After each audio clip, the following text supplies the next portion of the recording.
بسم الله الرحمن الرحیم. عبادت یم راغلی او زیم هوارو ته افغان کلي ته د دوی ځای چې کوم د ویلیج هوارو چیرمن دی علي ګوهر صاحب د هغه په حجره کې ناست دی. دلته موږ سره دې وخت کې مشران ناست دي، زموږ د منتخب هوارو ناظم چې کوم دی او د تحصیل ممبر ابراهیم مومند صاحب او داسې نور ملګري مشران موږ سره ناست دي. دوی نه موږ تپوسونه کوو چې زموږ اکثر مقصد دا وي چې موږ کومې علاقې ته رهبر افتا احمد خان شیرپو سکندر حیات خان شیرپو د علاقې لپاره څه خدمات کړي. زموږ نوجوانانو ته پته ولګي چې یاره آیا زموږ قومي وطن پارټۍ دا کارکردګي د دې بنیاد باندې هغوی کار کوي. نو موږ سره دې وخت کې ناست دی ابراهیم صاحب د هغې نه به تپوس کوو دې حوالې سره.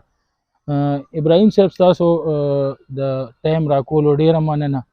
مونږ ته داسې ووایه چې یاره د خاص تر د یونین کونسل زیم دپاره د ملي رهبر افتا احمد خان شیرپو د سکندر حیات خان شیرپو څه خدمات دي؟ اعوذ بالله من الشیطان الرجیم بسم الله الرحمن الرحیم.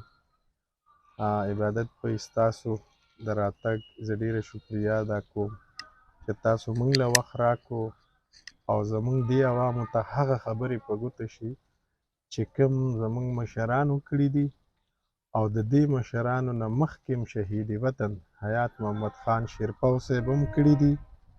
د ستاسو د وخت د راکولو یو جهان مننه کوو او څومره اورېدونکي کتونکي دي هغوی ته هم د زړه د کومې نه سلام کوم چې موږ اوري موږ ګوري. څنګه چې تا سوال وکړو چې زموږ ملي رهبر جناب افتا احمد خان شیرپو صاحب په دې علاقه کې څه کړي، نو د هغې نه که موږ مخکې لږ سوچ وکړو چې زموږ شهید وطن حیات محمد خان شیرپو جناب افتا احمد خان شیرپو صاحب راغلو، بیا د هغه ډېرې قربانۍ دي کارونه دي. خو ځکه تا سره په دې خبرې کوم نو تقریبا زه هم که زه تا سره 15 ګنټې خبرې مو کوم 10 ګنټې نو تاسو او د عوام به بور شي، خو د هغې کارونه به ختم نه شي.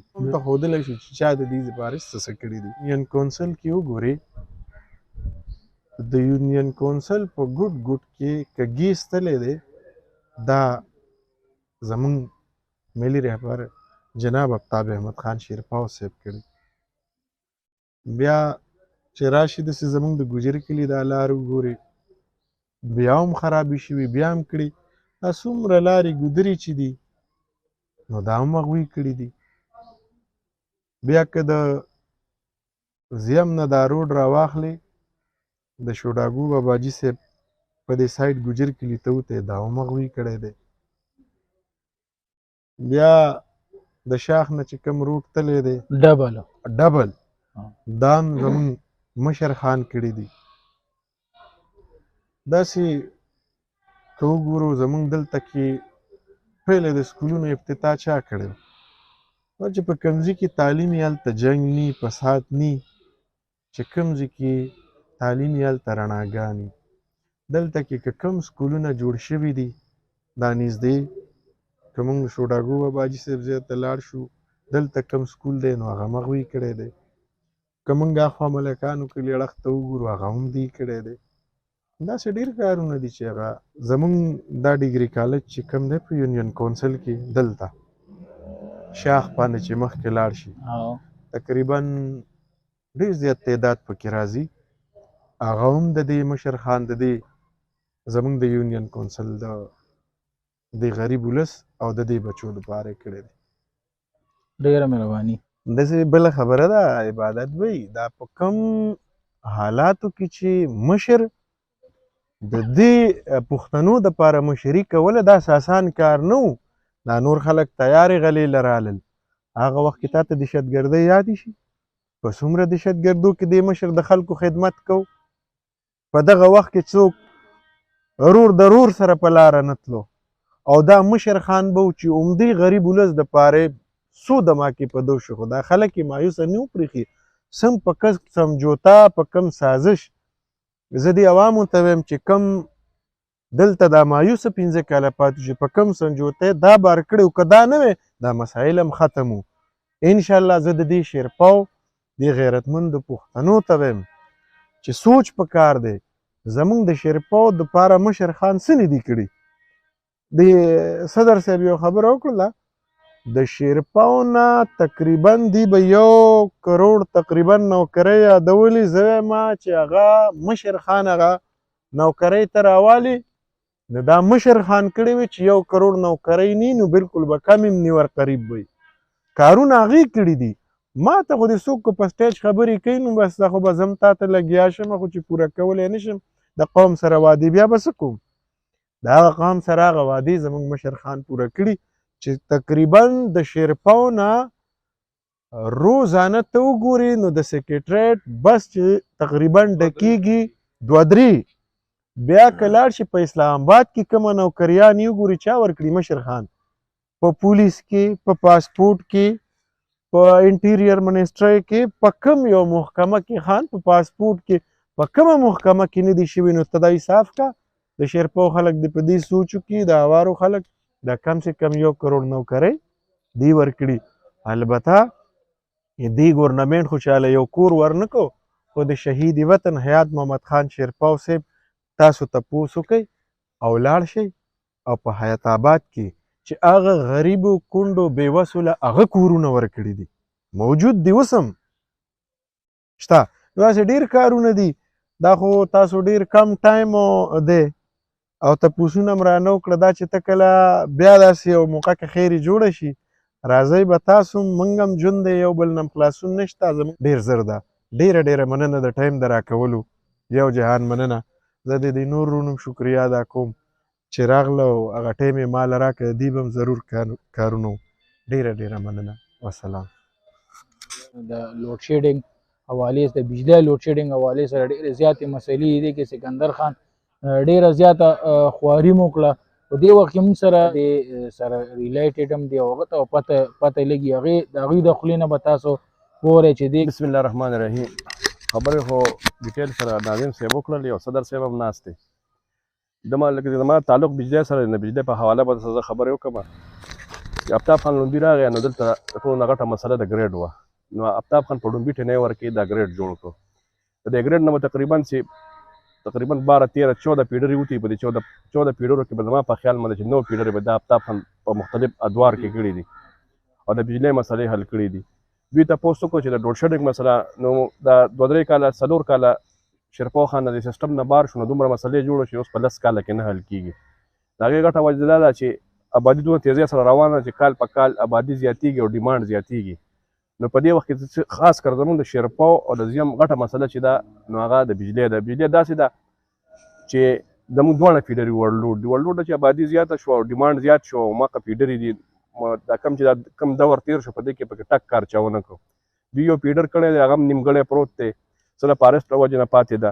اوس سکندر خان چې د پی ډي ایم ګورنمنټ هغه پکې ښه سټرګل وکړو خاص کر فارسټ سره چیف سره ټولو سره میلاو شو. انشاءالله دا مسله به حل شي او بلې موږ ته وویل تاسو فیډرې تیارې کوئ نو انشاءالله موږ په زیم باندې کار شروع کړی دی او زیم ته بل فیډر کوو. دا موږ نه ناظم صاحب هم پکې ښه سټرګل کوي موږ ته تیار کوي او منډې ترډې پکې وو انشاءالله.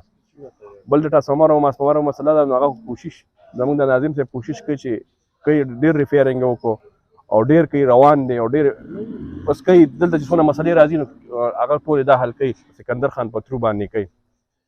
او زه خو د شیرپاو د خاص کر زم خلکو ته دا خواست کوم چې تاسو د مسلو حل غواړئ دا خانان دي والله کو دا څوک هم دا مسلې حل کړي او دا کم ګیپ چې پیدا شو که نه دا په 10 کاله کې هم نه حل کېږي ځکه چې دا خبره زه کټ کوم معذرت سره خو دا راته وویل یو څو ورځې مخکې لکه مثال کې هغه دوی چیف له لاړه سکندر خان او هغوی ته ریلیف میلاو شو بیا بجلي ګنټه به ګنټه شوه نو هغې حوالې سره څه وایه بیا هغه بجلي روانه شوه نو دې حوالې سره تاسو څه وایه چې سکندر خان په هغې کې څونه محنت کړو دغه راته لږ ووایه.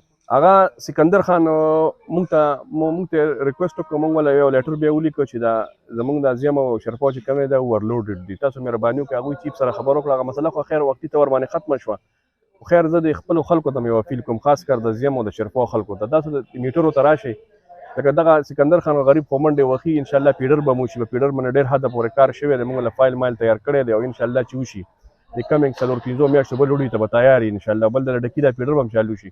خو زه د خلکو ته خواست کوم چې تاسو میټرو ته راشئ میټرې مو لګوئ دا شی به موږ په خپل هم ټیک کوو خانانو خو موږ له دغې فیډرې به کوي مخکې هم راله کړې اوس به هم کوي او بیا هم کوي او الله دې دا پرې راولي کېدای شي بل ګریډ هم راته وکړي ځکه د ګریډ هم اوس ضرورت دی زموږ ګریډ ټرانسفارمر هم دواړه اوورلوډ دي ما بله سکندر خان سره خبره کړې وه نو هغه ته مې ویل چې جي دلته خو موږ فیډر یو خو موږ غټه مسله د ګریډ د ټرانسفارمر ده ځکه زموږ دواړه اوورلوډ دي نو هغه ما ته ویل انشاءالله دا مسله خو به زه حل کوم او زه کوشش کوم چې دا مسلې حل کړم خو هغه چې اوس کوم منډې وخي او دغه وخي خو موږ ځینې خلکو ته خواست کوم چې ګوره دا مسلې حل نه دی دا مسلې حل هم دا مشر خان دی والله کو دا د ایم پی ایل ویل دا د ایم ان ایل ویل دا پاتې شو او یو کار یې ونه کړ نه یو فیډر کو بل د ګیس څونه مسلې دي ګوره دا په پی ډي ایم ګورنمنټ راغی نو ټولې د ګیس چې کومې زړې منصوبې ټولې شروع کړه دا ټولو باندې کار شروع دې وخت کې موږ سره ناست دی د ویلج صدر علي ګوخر صاحب د هغه نه به دې حوالې سره تپوس کوو چې هغه راته څه وویل. ډیره مهرباني عبادت بھائی ستاسو د راتګ ناظم صاحب او خلیل بھائی خو ډېره ډیټیل سره د دې باره کې خبرې وکړې د آفتاب خان چې کوم کارونه دي د هغې په باره کې خو دوی نه یو څو څیزونه لږ شان مس شو د هغې باندې به زه لږه روښنایي وغورځوم. اصل مسله د یو ترقي یافته کار بنیاد ایښودل دي. زموږ په دې منطقه کې چې څومره ترقیاتي کارونه شوي دي د ټولو بنیاد زموږ ملي رهبر جناب آفتاب احمد خان شیرپو او زموږ صوبایي چیرمین جناب سکندر حیات خان شیرپو ایښي دي. د دې علاقې نه روزانه د شیرپو نه د سکرټریټ او د نورو محکمو بسونه ډکیږي او نوکرو لځي. تیر شوي حکومت چې کوم 9 کاله دلته په دې منطقه کې حکومت وکړو نو په دې کې زما په اندازې تقریبا 28 کسان نوکران شوي دي او په دغې وجه باندې زموږ ملي رهبر ته بابای روزګار ویل کېږي. زمونږ په دې علاقه کې د هایر سیکنډري سکول سوچ هم چا نه شو کولی په کم وخت کې چې په شیرپو کې هایر سیکنډري سکول موږ ته راکړه د جینکو دپاره او د هلکانو دپاره. دې خوا زمونږ د زیم او د هوارو کې پرایمري سکولونه چې ماشومان به لرې لرې پورې سکولونو ته تلل هغه په هر کلي کې پرایمري سکولونه چې کوم دی نو دې علاقې ته ورکړه.